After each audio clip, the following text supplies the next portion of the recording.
Traditionally, the 4th level of the first world has been reserved for water levels, but Donkey Kong Country 3 bucks the trend yet again by having the game's first snow level instead. Somehow, it feels right. This is part 4 of Overthinking Donkey Kong Country 3.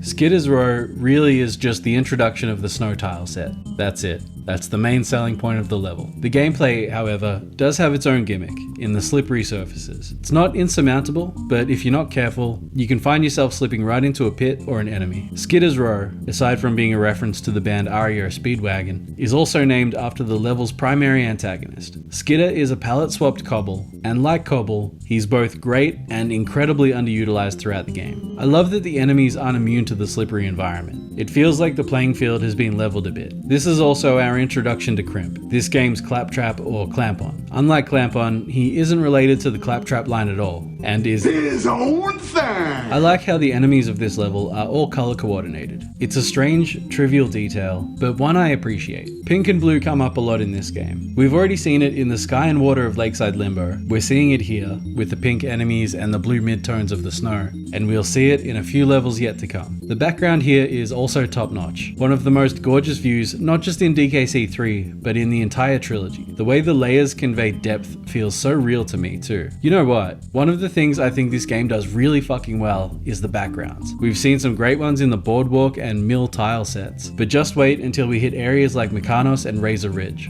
I'm getting off track. The main mechanic is the slippery surface, the main enemy is Skidda, the main selling point is the snow tile set. There's not a whole lot else to say about the gameplay. Knick-Knack returns, as does Coin. Coin's an easy one this time around. On the whole, Skidda's Row is one of the easier levels of Lake Orangutanga. It's certainly easier than Tidal Trouble. I think that's cool. I like to keep the big picture in the back of my mind when looking at games this way, and the level-to-level dynamics is an important part of the overall experience. Gotta have moments of relaxation, levity, whatever, in between more tense parts to keep the game exciting and fun.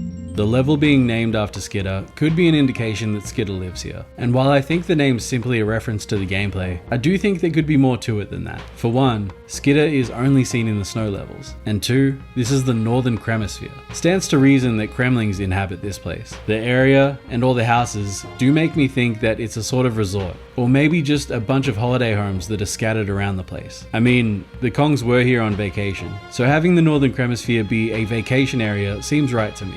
In fact, aside from like Mykonos and Chaos Core, you could make the argument that the entire game is just a bunch of tourist destinations. I don't know. I wish I had more to say about it. And another one bites the skids. I don't know.